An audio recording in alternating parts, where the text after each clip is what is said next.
एक लीला आती है कि एक बार ठाकुर जी से रूठ गई किशोरी जी। ठाकुर जी बोले आप रूठ क्यों गई? बोले ये नीली नीली मणि आप जो पहन करके आए हो इसमें एक गोपी का चित्र दिखाई दे रहा है मुझको, ये कौन है?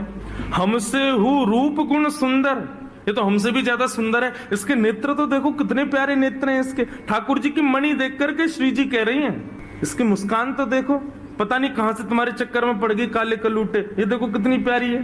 कौन है ये? इसके बारे में मुझे बताओ। मान करके रूठ करके बैठ गई। इतने में ललिता जी आई, किशोरी जी की सखी, ठाकुर जी से बोली कहा भयो आज श्री जी नाराज क्यों हैं? ठाकुर जी मुस्कुरा के बोले हम एक मणि पहन करके आए हैं, उस मणि में राधा रानी को अपना ही प्रतिबिंब दिख रहा है और अपनी प्रतिबिंब को देख के करी जे कौन है? ये हमसे भी ज्यादा सुंदर है, ये इतनी हंस क्यों रही है, इसकी आंख इतनी सुंदर क्यों है, ये तुम्हारे चक्कर में कहां से पड़ गई? इस बात से मान करके बैठी। इतनी बोली है राधा रानी, तो राधा रानी मान करती हैं। पर एक दिन किशोरी जी ठाकुर जी से बोली कि आज आप मान करो। ठाकुर जी बोले नहीं आप ही करो, हमसे मत करवाओ। श्री जी बोली नहीं आप रोज मनाते हो हमको, हम आज मनाएंगी आपको, आप मान करो। ठाकुर जी बोले रहने दो ना, आप बड़ी कोमल हो, कहां तक मनाओगी हमको? नहीं हम मनाएंगी आपको, आप मान करो। ठाकुर जी बोले देख लो हम कर लेंगे, फिर बोले नहीं करो। सोई ठाकुर जी ने मान कर लिया। ठाकुर जी रूठ के बैठ गए श्री जी से। अब श्री जी ठाकुर जी को मना रही हैं, कभी ठाकुर जी की मनपसंद वस्तु बना के लावे, कभी ठाकुर जी का मनपसंद राग गा के सुनावे, कभी ठाकुर जी को नृत्य करके दिखावे, कभी ठाकुर जी के सामने उनका मनपसंद श्रृंगार करके आवे। सब प्रकार से श्री जी ने मनाने का प्रयास किया, लेकिन ठाकुर जी नहीं माने। और मान लीला का ये नियम है कि सूर्यास्त तक मना सको तो मना लो, सूर्यास्त के बाद मान खत्म हो जाएगा। यदि मान में मना लिया तो मनाने वाला जीत जाएगा, और यदि मान सूर्यास्त तक नहीं मना पाए तो इसने मान किया वो जीत जाएगा। कैसा प्रेम है। सूर्यास्त हो गया महाराज, सूर्यास्त होके श्री जी आके बगल में बैठ गए, बोले ठीक है हम हार गए, अब मान छोड़ दो। लेकिन ठाकुर जी बिना कुछ बोले मान में ही चले गए। श्री जी बोली ये नियम नहीं है, सूर्यास्त के बाद मान खत्म करना होता है, आप तो मान में ही जा रहे हो। ठाकुर जी कुछ नहीं बोले, चले गए नंद भवन। श्री जी को रात भर नींद नहीं आई, बोले कि ऐसा कैसा मान किया कि रात में बात भी नहीं करके गए। दूसरे दिन फिर ठाकुर जी गौचारण के लिए आए, श्री जी आई, ठाकुर जी अब भी मान में ही बैठे थे। श्री जी बोली देखो ये बहुत ज्यादा हो रहा है, आप कल से मान करके बैठो, रात में बात भी नहीं करके गए और अभी भी मान कर रहे हो। फिर श्री जी मनाने लगी, ठाकुर जी फिर नहीं माने और रात में फिर बिना बात किए चले गए। 2 दिन हो गए, अब तो श्री जी से सहन नहीं हुआ, इतनी व्याकुल हो गई श्री जी। कल तीसरा दिन है, कल अंतिम प्रयास करूंगी, यदि नहीं माने तो मैं यमुना जी में जल समाधि ले लूंगी। श्री जी मनाने लगी, ठाकुर जी फिर नहीं माने, सो श्री जी उठ करके यमुना जी के तट पर चली गई। जैसे ही श्री जी के नेत्रों का अश्रुबिंद आकर के यमुना जी के जल में एक बूंद गिरा, यमुना जी का संपूर्ण जल लाल पड़ गया। यमुना जी प्रकट हो गईं, हे श्यामाजू आपको किसने विरह दिया?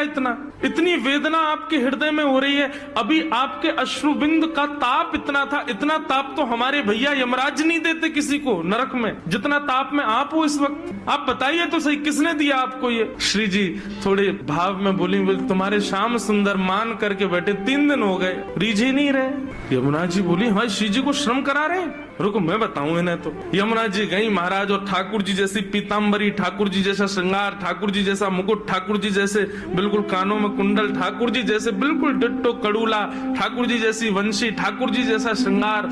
और श्रृंगार करके जैसे ही यमुना जी आई, श्री जी देख कर अरे श्याम सुंदर आप मान गए? यमुना जी बोली हम श्याम सुंदर नहीं है, हम यमुना जी हैं। अरे आप तो बिल्कुल श्याम सुंदर जैसी लग रही हो, आपकी महक भी बिल्कुल श्याम सुंदर, बोली भी श्याम सुंदर, चाल ढाल सब श्याम सुंदर। बोले यार श्याम सुंदर ने अपने रूप पे, अपनी वाणी पे, अपने कटाक्ष नेत्रन से पूरी गोपीन को कष्ट दे रखो, या श्याम सुंदर को यही के रूप से कष्ट दूंगी मैं।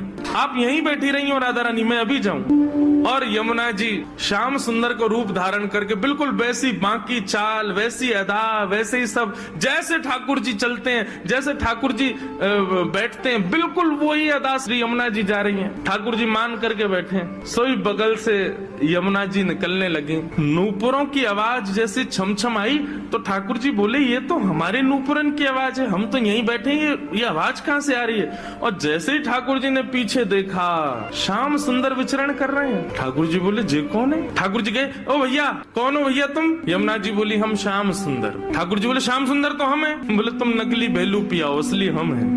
बोले ऐसे कैसे? तुम पे बंशी बजानी आवे? देखो मैं बंशी बजा के दिखाऊं। ठाकुर जी ने बंशी बजाई, उससे बढ़िया यमुना जी ने बजा दी। बोले मेरे पास काली कमली, तुम्हारे पास है? यमुना जी ने अपनी काली कमली दिखा दी। सब प्रकार से ठाकुर जी अपनी वस्तु दिखावें और यमुना जी उसको प्रस्तुत करें। बोले अब कैसे सिद्ध हो कि असली श्याम सुंदर कौन है? यमुना जी बोली मैं एक टेर बजाऊंगो, यदि मेरी टेर सुन के राधा रानी बगल में आके खड़ी है गई तो समझो वही असली श्याम सुंदर, जाके बगल में किशोरी जी आके खड़ी हूँ। अब ठाकुर जी बोले हम तो मान करके बैठे, हमारे बगल में तो आएंगी नहीं, वो इन्हीं के बगल में आएंगी। जैसे ही टेर बजाई श्री जी आने लगी, ठाकुर जी दौड़ करके गए श्री जी के चरणों में। आप मैं असली श्याम सुंदर, मेरे बगल में, मैं कभी मान नहीं करूंगा, आज के बाद आप मेरे बगल में बैठ जाओ, एक बार सिद्ध कर दो। श्री जी बोली कौन कौन कहां से आ जाते हैं नकली नकली लोग, असली श्याम सुंदर तो वो। श्री जी गई और श्री यमुना जी के बगल में जाके खड़ी हो गई। अब तो सब गोपियां उन्हीं के चंवर डुरावे, उन्हीं पे इत्र छिड़कावे, उन्हीं पे गुलाब जल अर्पित करें, सिंहासन पे उन्हीं को बैठावे, उन्हीं को भोग लगावे और दूर करे श्याम सुंदर रो में। बोले मैं हूँ असली श्याम सुंदर, जे कहां से नकली आ गए हो? जैसे ही श्याम सुंदर